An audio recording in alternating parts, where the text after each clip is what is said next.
All right, I'm going to go ahead and get started. On behalf of Flagler Cares and One Voice Volusia, welcome to the 2021 Health and Human Services Summit. My name is Chuck Puckett, and I'll be the speaker and the moderator for this session. You have joined the session titled Reporting Child Abuse, What It Means to be a Mandated Reporter. All participants will be muted during the session, and there will be Q&A time at the end of the session for you to pose questions. However, you may raise your hand using the reactions button at the bottom of your screen. I'll then call on you, and then I will allow you to unmute yourself. And you can also submit questions during the training in the chat box, and I'll answer them throughout the session and at the end of the session as time allows. I want to say thank you to the sponsors who made this event possible: Advent Health, Career Source Flagler Volusia, SMA Healthcare, Magellan Complete Care, Department of Children and Families, and the House Next Door. All right. So I'm going to start off with a poll and see if we can see this.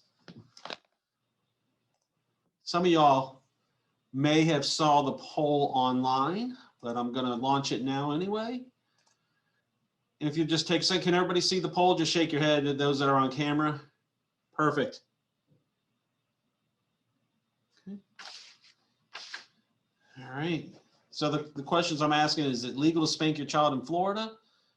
Will the Florida Abuse Hotline accept a report of a pregnant mother using drugs? And will the Florida Abuse Hotline accept a report when a child has been abused by a stranger?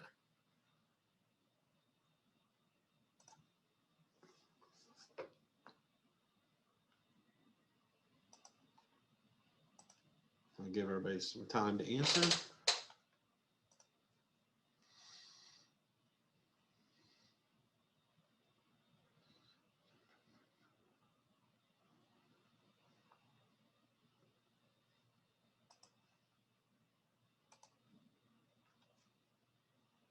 I think we're getting all the responses. No, here comes some more.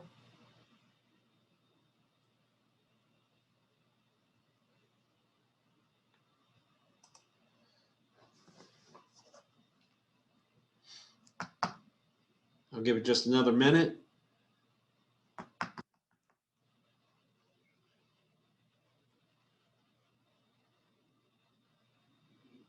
right, looks like the voting has slowed down. Okay, is it legal to spank your child in Florida? And we had 19% that said yes. 66% said yes. 17% said no. 17% said they were not sure. It is legal to spank your child in Florida. However, if you leave a mark, that's when it becomes abuse, and then DCF could receive a call. So that means you can spank with a belt, you can spank with a paddle. There was something in the news recently about a principal spanking a child with a paddle. But those types of instruments are more likely to leave an injury that could result in a call to the hotline. Will the Florida Abuse Hotline accept a report of a pregnant mother using drugs? 59% said yes, 34% said no, and 7% said I'm not sure. And that one was a trick question. If the person is pregnant and using drugs, the Department of Children and Family does not have jurisdiction over that unborn child. The trick part of the question is if that pregnant mother has a sibling to that unborn child with her or in a caregiver role, then yes, we'll accept a report in regards to that child that is born, but not the unborn child. And then, can the Florida Abuse Hotline accept a report when a child has been abused by a stranger? 90% of you said yes, 7% said no, and 1% said, I'm not sure. So we'll get into that. I'm going to cover that in just a second in regards to that one, because that's an important part of the PowerPoint. So we'll just hold that place. I'm going to share my screen. And here we go. Can everyone see my PowerPoint okay? Just nod your head and perfect. All right, here we go.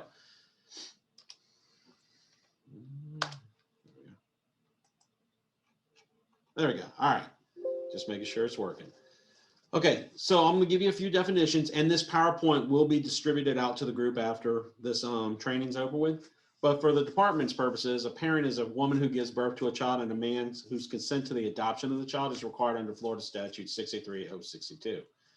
However, if a child's been legally adopted, that adopted parent now becomes the legal parent to that child, and we no longer will accept a report on the birth parent, as the adopted parent is now the caregiver for that child.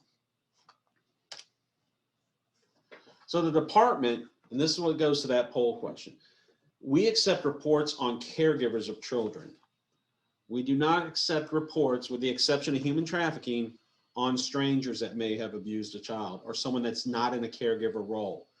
So for example, if Johnny's selling candy for his school and he goes door to door and someone physically abuses that child during one of those visits, it's not something that the hotline can accept and that DCF will investigate. Instead, they will refer you to law enforcement, and law enforcement will conduct that investigation. However, if Johnny's selling candy to the babysitter is a temporary caregiver for that child, and we do have jurisdiction in regards to that. And it could come in a couple different ways. It could come in as abuse or neglect towards the babysitter, or it could come in as inadequate supervision towards the parent. One of the reasons that we may get an inadequate supervision report towards a parent is if they know that this caregiver that they left their child with is not appropriate, and they continue to leave that child with that caregiver that's not appropriate, it then becomes inadequate supervision towards the parent as well. So for us, a caregiver, though, it's a parent, it's a legal custodian, a permanent guardian, an adult household member, or another person responsible for the welfare of the child. And this is where, for a child's definition, it's any born, unmarried person less than 18 years of age who has not been emancipated by the court. And then I give a couple other examples of what a legal custodian could be, such as an adult household member or another adult.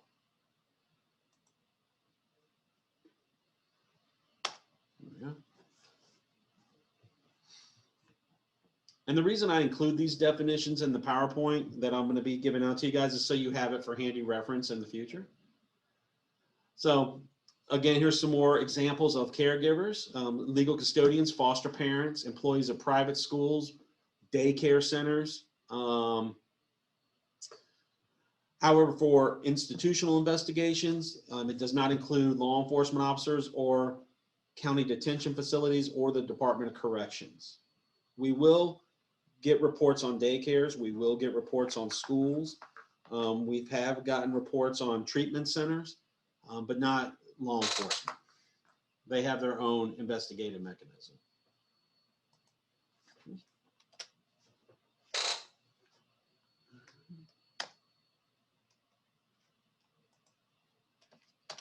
There we go. So the hotline will accept a report when there's reasonable cause to suspect that a child under the age of 18 who's located in Florida or is temporarily out of state and expected to return in the immediate future has been harmed or believed to be threatened with harm from a person responsible for care for that child. So this is where I was talking about earlier, that if a stranger abuses a child, we do not have jurisdiction because they're not responsible for the care of that child. If we have two 16-year-old brothers that get into a fight with one another, or a 16 and a 14-year-old brother get into an altercation and one of them gets injured, that it's not reasonable to assume that that brother has caregiver capacity over the younger brother. So we would not receive that as a report. The hotline would not accept it. Children do have to live in Florida or due to return to Florida within a short amount of time. Usually a good estimate is within the next 30 days. And the reason the hotline will accept those reports is that we don't want a child to return to Florida and into a dangerous situation without someone looking into the situation. The most important part of that, though, is that there's reasonable cause to suspect that the child has been physically abused or neglected. For instance, we all know that children can get injuries. They can get bruises to the head, especially younger children. They can get bruises on their arms or legs, but there has to be a reasonable cause to suspect that that injury is due to abuse or neglect. And we have to be able to articulate that reason to the hotline for them to accept a report.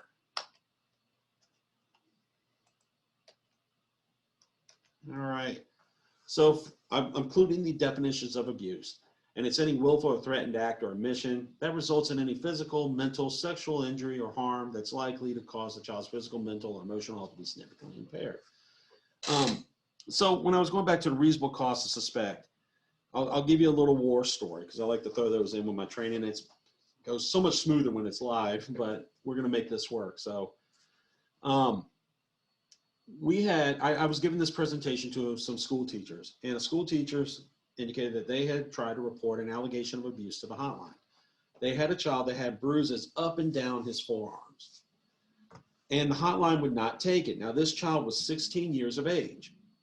So I questioned the teacher a little bit more about why they thought that those injuries were abusive. And it said he looked like he had been beaten with a broomstick. So I asked him to tell me a little bit about the child. Well, the child played football for the school. So if you play football at school, and this was mentioned to the hotline, he was one of his football players, you're more than likely going to get bruises on your arms because you're tackling, you're blocking, you're doing activities that could result in bruising to the arm.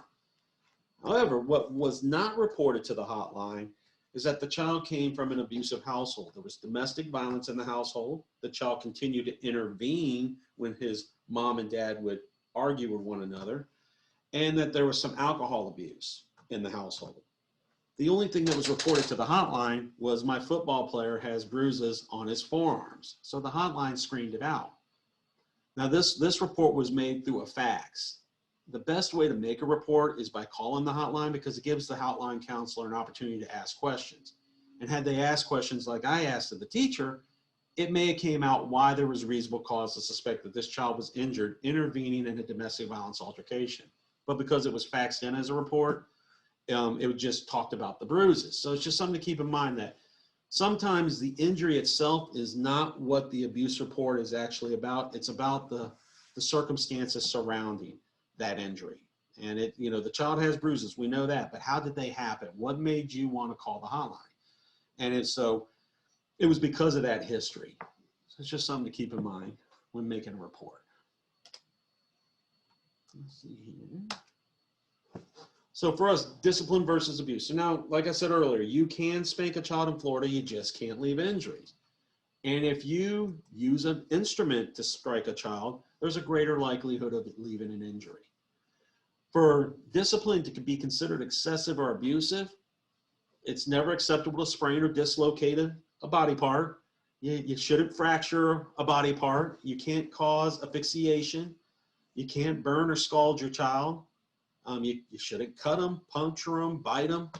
And just to mention about the bites, for those of us that are up in age like myself, it used to be accepted, not in my household, but it used to be accepted that if a child bit another child, you bite that child back to show them how it's not appropriate. Has anybody ever heard of that being done before? You can nod your head it's not appropriate, just so you know. Nowadays, it's also not appropriate to wash your child's mouth out with soap. That used to be an acceptable parenting practice back in the day as well. Now the hotline could take that as a poisoning because of the chemicals that are contained within a bar of soap can poison that child or cause them injury. Children that are teething, it's not acceptable to put whiskey on the gums. These are all things that we've grown to no longer accept, and that's something that could be accepted by the hotline. So sometimes these incidents are not intended to be abusive, and we get that, but it's still reportable to the hotline, and it is something that the department would investigate and look into. For us, neglect is any act or omission where a child is deprived of or allowed to be deprived of necessary supervision, food, clothing, shelter, or medical treatment, or is permitted to live in an environment where such deprivation or environment causes a child's physical, mental, or emotional health to be significantly impaired. So the Department of Children and Families does not investigate poverty. You can live in a tent in the state of Florida. You can live in a trailer in the state of Florida. It's okay to be poor. That's not abuse or neglect. But if the environment causes or has the potential to cause that child physical harm, the department can intervene at that time. And that includes if your household is just filthy. We're not talking about dirty dishes in the sink. When we come out on a hazardous conditions report, there's exposed wiring, there's holes in the floor or in the ceiling, there's mold. There could be trash everywhere, not just in the garbage can or next to the garbage can. I'm talking about under the crib, under the couch, behind the couch, dirty diapers everywhere, food wrappers. I mean, that's considered a hazardous environment. One time I did get a report when there was a pest control issue. And if anybody's from Florida or lived in Florida for any amount of time, roaches are common. They're in everybody's house, even the cleanest of houses, they can be there. But the one time I got a report for a hazardous living condition because of an infestation, I pull up at the house and the bug man was there. So I was happy. It looked like the family was remedying their own problem before I even had to investigate. However, when I got to the door, the bug man ran out of the house past me. And the reason he was running out of the house is when he started to spray around the door frames of the inside of the home, roaches came out from behind the door frame, climbed on the ceiling like a horror movie, and started raining on the guy. I've never seen so many bugs in my life. That was a hazardous condition. They also had children in the home that had breathing issues, and bugs carry viruses and disease, and it can hamper breathing. So those were issues that we had to address, and the parents were attempting to address them. Unfortunately, we got called before they had a chance to do that. But it was the worst case of bug infestation I ever seen. Neglect also can be medical neglect. If a parent, when I started investigating, if a parent had a child with diabetes and they missed getting insulin or getting treatment for that diabetes, we'd go out there, we would remind them, and then they would start that treatment over again, and it would be all said and done. But we've grown as a department, and we've become more educated that the damage has already been done just by missing those treatments. So we get investigations for that. From time to time again, I know that recently in the media, there was a child infected with lice to the point where that child almost died. This was in another state. Typically, we do not receive reports for lice, but it can come in as medical neglect if worded properly when called into the hotline. So if the lice is at an infestation level that is causing the child pain and discomfort, that needs to be relayed to the hotline. If you're seeing bleeding, scarring, this child that was in the media was lethargic because of the blood loss. Those are things that can be reported to the hotline, especially if, as a mandated reporter, you've asked the parent to treat that lice and yet they still don't treat it. And I'm saying about a neglect, a failure to treat, not, they've tried, it came back because the same friend came in the home or yet another child had it. We're talking about an intentional disregard of treating that head lice, but that needs to be explained to the hotline, and then they could accept that as a report. Now, for us, we investigate allegations of abandonment. It's where a parent or legal custodian of a child or the absence of a caregiver responsible for the child's welfare makes no provisions for the child's support, makes no effort to communicate with the child, and the situation is sufficient to evince a willful rejection of parental obligations. Now, this does not include the parents that are going on vacation and they leave the kids with grandparents or with the uncle or with their best friend. That's not abandonment.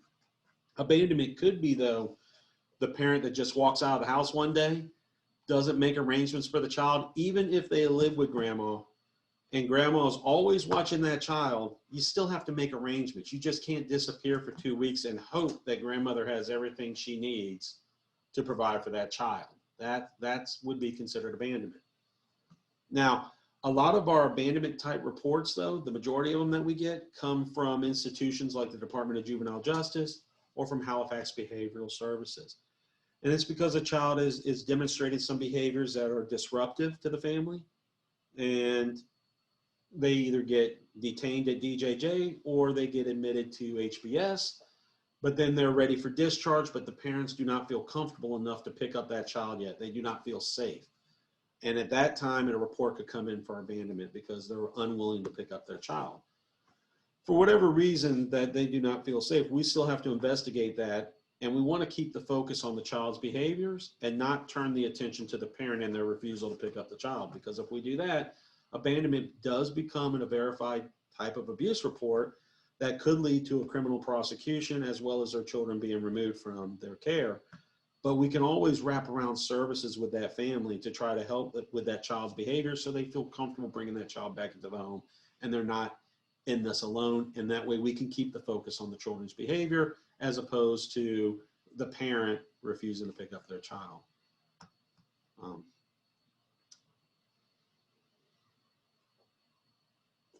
Threat and harm cases are a situation, circumstance, or behavior which leads a prudent person to have a reasonable cause to suspect abuse or neglect has occurred or may occur in the immediate future if no intervention is provided. Family violence threatens child used to be a big one, the domestic violence allegation. Now it's coded intimate partner violence or household violence. But a domestic violence situation could create an environment of threat and harm for a child that's in the middle of it. The one that I like to use, my war story from back when I was investigating, is we had a mom that put her child on restriction. And she was coming home from work and caught her child at a friend's house down the street. So she starts yelling and cursing at him at the top of her lungs so the whole street could hear it, that he better get his butt home, but she used more colorful words. And as he's riding his bicycle to get his butt home, she's following him in the car, yelling and screaming at him, blaring the horn, cursing him out, and the whole neighborhood saw it. And it came in for threat and harm because she didn't strike the child. She was yelling, cursing at him, and following him with the car. Now, the reason that we got it for threat and harm is, let's say this kid fell off his bicycle or hit a pothole and fell off his bicycle. She's following him closely in the car to make a point that his butt should have been home, but she could have accidentally caused him harm by running over him after he fell down. And that's why the hotline took it as a report.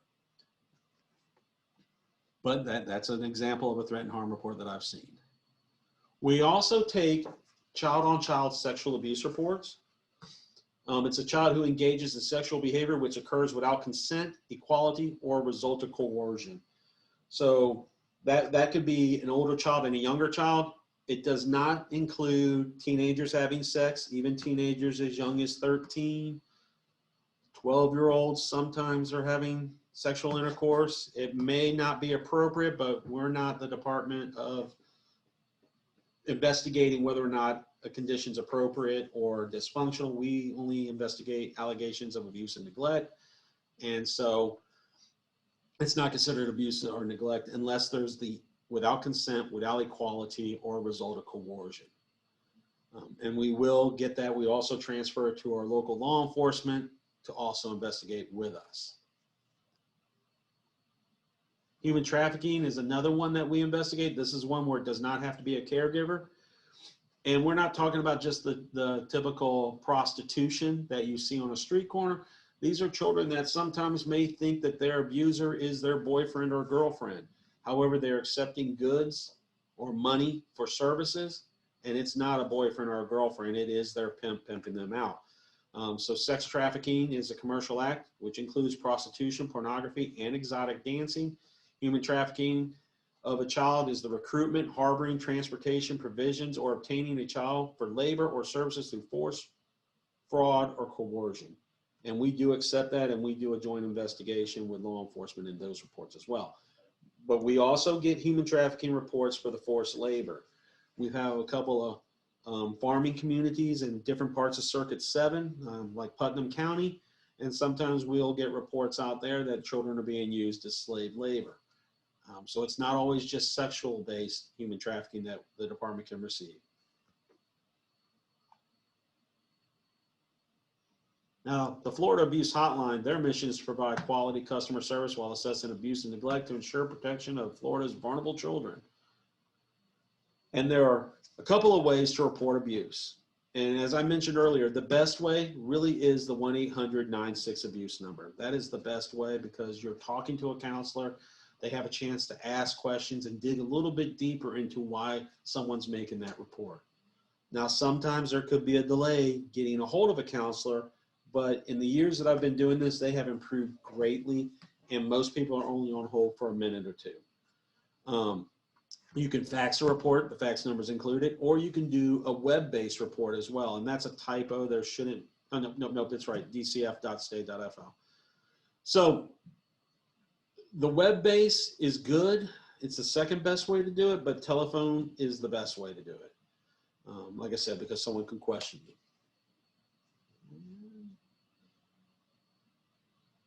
So I'm going to give you some tips for successful reporting. If you're making a report on Johnny and Johnny lives in an apartment complex, it's very important that we get the unit number. Investigators are required to respond to a report within 24 hours. Unless it's an immediate response, then we have to be out within 4 hours. And that includes it going to the hotline running background checks, sending it down to the local office, the investigator pulling that information, reviewing prior history, getting in their car, and getting out there to see that child. Sometimes these calls come in the middle of the night, and if it's an apartment complex and the office is closed, we have no way of finding that child that may have been abused or neglected. So an apartment number is very important. Any identifying information, if you have it, is also important, such as social security numbers, date of births. The big one is if you know who the perpetrator of the abuse is, identifying them. I can't tell you how many times I've received a report where it says daddy is spanking the child, but daddy's actually boyfriend of the week. The child might refer to them as daddy, but if we're looking for dad, we're looking for biological dad because that's what comes in on the report, and we're going to the wrong location. So if a child's referring to someone as daddy, it's good to know who daddy actually is, and that's very helpful because then it identifies who the true alleged perpetrator of the report is. The reporter name is good for successful reporting, so we can contact the reporter to verify that the information obtained by the hotline is accurate. So those are some tips for successful reporting. Oops, let me go back here. Let me go back one more. There we go. Now, all reports are confidential. However, it doesn't take a rocket scientist to figure out who makes a report from time to time. If I punch my child in the face today and I leave a black eye on him and then I send him to school and then DCF knocks on my door about 11:30, it's reasonable to assume that somebody at the school called in that report. But by law, we're not allowed to go to that parent's home and say, why did you beat up your child today? The teacher already called in a report about it. We do not disclose reporter information. We do not disclose it to the judge. We don't disclose it to anyone. It is strictly confidential. But like I said, it doesn't take a rocket scientist sometimes to figure out who made a report. Now, when we arrive at the home and the father or the mother say, I know who called this in, it's the teacher, she's nosy, she doesn't like us, she called in a report on us for lice last year, we still try to throw them off the scent. Something as simple as like, well, you may have punched your child this morning. There may be injuries. He may have only gone to school, but how do you know it was the teacher that called it in? How do you know it was another parent that was at the school that saw the child and asked him what's wrong? You know, we try to throw that scent off. Even if we show up at the house and the person that made the report sitting right there saying they made the report, we cannot confirm that they made that report. It's against the law. But every time I give this training, someone has a story where they believe reporter information has been revealed. And I can say that there have been times where that may have happened, or maybe enough information was given to the parent that they could figure it out. But by law, we're not allowed to name the reporter. And 9 times out of 10, that does not happen. The reports are not released by the hotline. Any person that comes in requesting a copy of their report that they are either the alleged perp or their child's a victim of, they get a redacted version with no reporter information that's revealed. And the hotline will also inform the reporter that it is against the law to reveal reporter information. Now, we also will reinforce with the parent or caregiver that it's important that someone took the time to make that report because they care about their children. So we try to put it back on them that it's about caring for the child, it's about ensuring that child is safe, and it's not about someone ratting them out or telling on them. We want them to be confident that people are looking out for their children. It's not always the end of the world that we got to report. I also included the Florida statutes related to reporting for you guys, and you'll have that in the PowerPoint. And then I put information about who is a mandated reporter. And really, anybody in the state of Florida is a mandated reporter, but mandated reporters are held to a higher level of responsibility than the average citizen. And that includes your physicians, your school personnel, your mental health personnel, foster care workers, DCF employees, law enforcement. We're mandated reporters. And if we fail to disclose abuse or neglect, we could face prosecution for that. There is no confidentiality when it comes to child abuse. So if a child's in a session with a mental health professional and discloses abuse, there's no confidentiality that protects that information. That has to be reported to the hotline.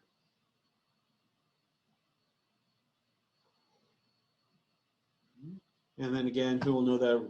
DCF employees will know who made the report. The hotline will know. Our supervision team will know. But we do not just release that information out to anyone. So I wanted to explain a little bit about what happens after a call is made. And I talked a little bit about it where the hotline will accept the report, and then they will either choose to make it a 4-hour immediate or a 24-hour response. The hotline then calls the intake to the county where the victim is located. The county will assign the intake to a CPI, which is Child Protective Investigator. The CPI will attempt to contact the reporter, or they should. Sometimes we fail in making contact with the reporter. The CPI will gather and review the historical data, which includes criminal history, prior history, and then we'll attempt to locate the victim and locate other subjects to include the alleged perpetrator, as well as any collateral information. So if I knock on a family's door and no one's home, I might talk to a neighbor. It's a collateral that can tell me about what's going on in the home. Then the CPI will gather evidence and determine whether or not the child is safe or unsafe, and then make determinations based off of that.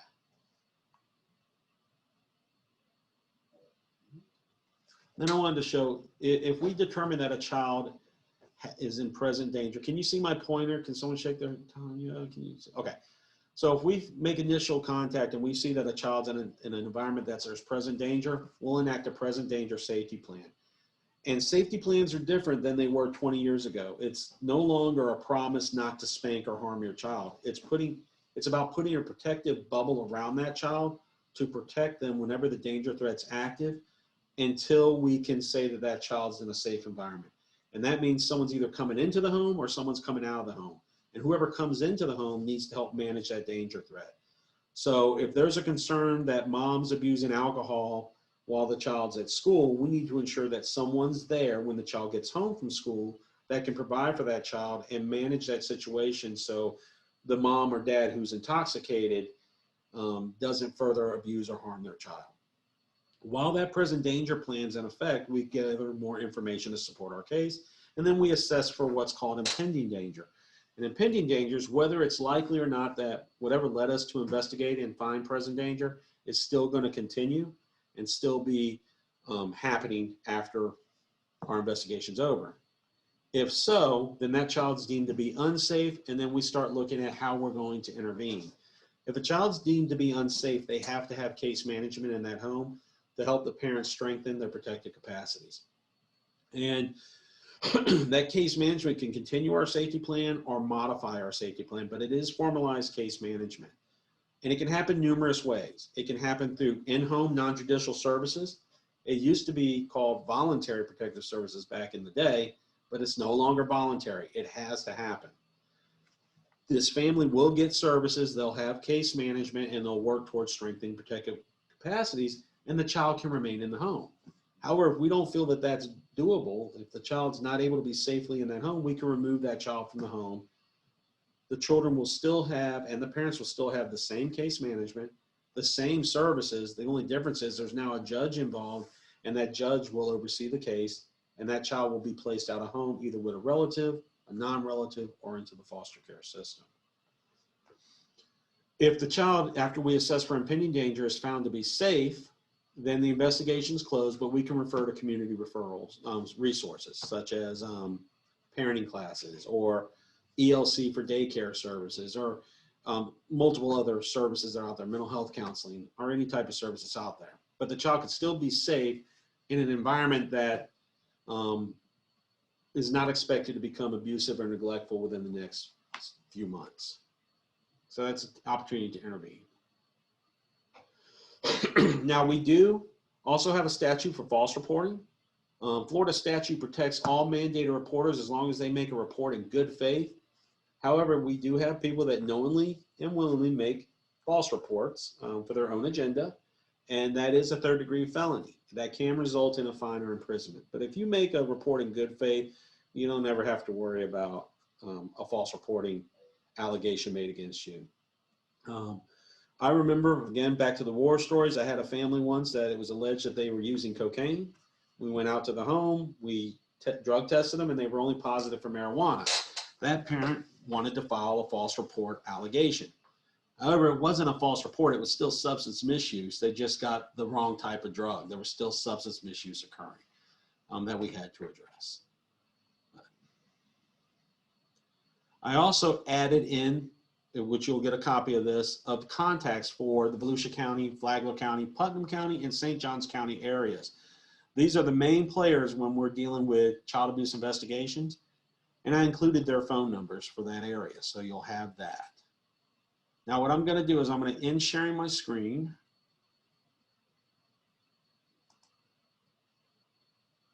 Let's see here. Can you guys still see my PowerPoint? No, good. All right, now I'm going to unmute everybody. It's going to be a free-for-all. Let's see here. You know what? I'm going to allow you to unmute yourself. That way it won't be as chaotic. To see if anybody has any questions or anything that I could touch base on, because I didn't want to go into the full war story part or throw in pictures, because that works better in a live situation, because I have pictures of a dirty house. Plus we're up against the keynote speaker, and I wanted to make sure that you guys got to see our great keynote speaker. So if someone has a question or a comment, feel free to unmute yourself. Let's see if it works. The main reason we do this training is we want to take away the stigma of making a report and thinking that DCF will not respond. There are certain things that we cannot respond to because we don't have jurisdiction. So we try to provide education and ensure that we get good reports when reports are made to the hotline. So that's the goal. Hey Chuck, this is Tanya. Can you hear me? Yes.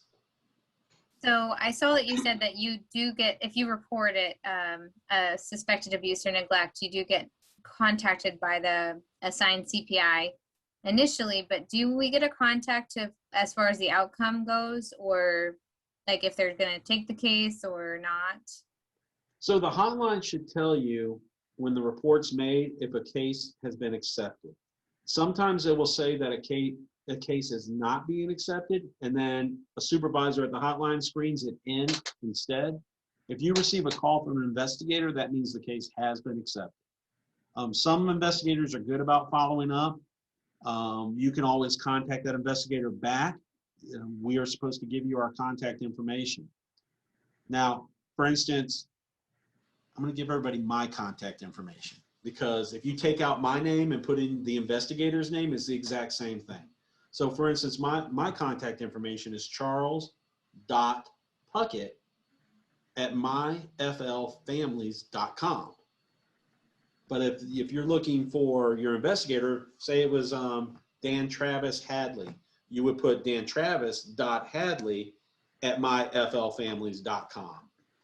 Or it could be jacqueline.davis@myflfamilies.com. So as long as you know your investigator's name, the email address for the Department of Children and Families is the same.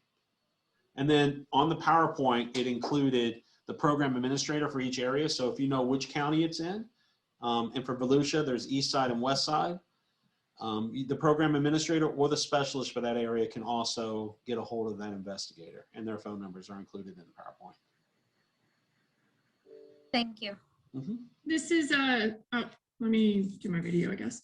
This is CPC Ashley Johnson. I had a question. I had a situation where I had a girl that I ended up having to report. It was sexual abuse, and it was a sexual abuse by a male figure that was in the home, that was a family member that was coming and going, African-American. When I made the report, I had told them that it needed to be a female investigator that went out to the home. I don't know where the miscommunication came out, but when I went on the joint response to meet with the investigator, it was a large African, a male investigator. It ended up pretty much blowing up our case because she was very uncomfortable speaking. She wouldn't disclose anything. I was wondering, from the time that we make the investigation report, is that all relayed over to the investigations if there's something specific when it comes to sexual abuse? So yes, it is. It depends on what time the report comes in. If it comes in during the on-call shift, it may be that only males are working.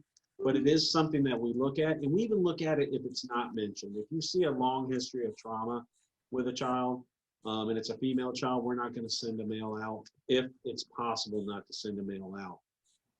In situations like that, since you're with our Community Partnership for Children agency, that can easily be remedied by a program administrator call, or a supervisor to supervisor call to discuss, and it can escalate all the way up to your leadership and my leadership, and we'll do our best to prevent that from happening, because we do want to get a good disclosure. Now, as you know, with sexual abuse cases, though, investigators do not, and this is probably information for everybody, we are not the ones responsible for conducting that interview. Those children are seen by the child protection team, and they have a forensic interview, because there's a 3-interview rule in the state of Florida, where a child can only be interviewed 3 times in regards to their sexual abuse allegation. So when the child protection team conducts that interview, it's recorded, and that helps preserve that child's testimony in case it needs to be used in court. But we definitely want to prevent intimidation whenever possible, especially when dealing with some victims. So if something like that ever happens in the future, that's just a call up the chain. But again, it all depends on what time it came into. It may be physically impossible to get that out there. I mean, the investigation, I mean, I called it in that morning, and I got a call from the investigator that afternoon, and I met him at like 3:30, 4 o'clock. I did not realize that it's going to be like almost the exact like description of what this girl had just dealt with, and this girl was 6.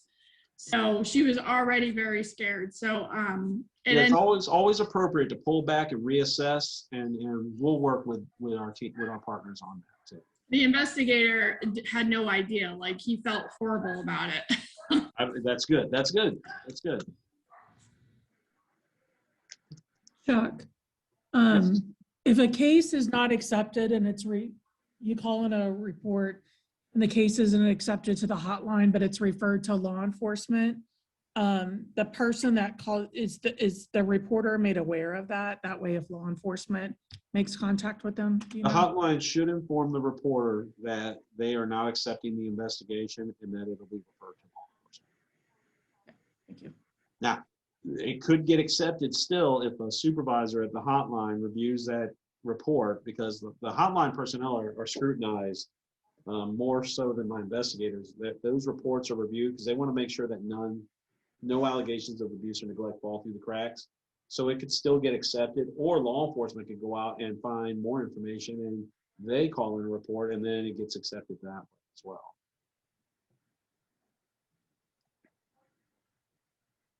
Any other questions or comments?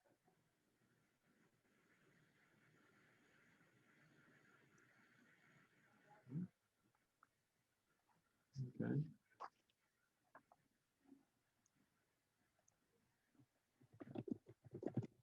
All right. All right. Well, I want to thank you guys for attending this session today. I'm now going to end this meeting, but please navigate back to our event platform, Hoover, or to our virtual event program to join our lunchtime keynote session from 12 to 1. And our keynote speaker, Sally Caruth, she is excellent. I've seen her before. You guys will really enjoy her presentation, and it starts at noon, so please don't miss it. If you guys have any other questions, though, feel free to reach out to me. Again, my email address is charles.puckett, Puckett, at myflfamilies.com. And my cell phone number is 386-316-2057. And if you ever need to call to bat around a case, whether or not it should be reported, I'm available for that. If you have concerns about why a case was not accepted, we can discuss it. And I may be able to give you information that will help that report get accepted. And then once we're back to a live environment, I hope to see some of you all again, if not all of you, and I will show you pictures of a dirty house. And it's a great little slideshow, but we'll do it not before lunch. So thank you again, everyone. I appreciate you, and have a good session.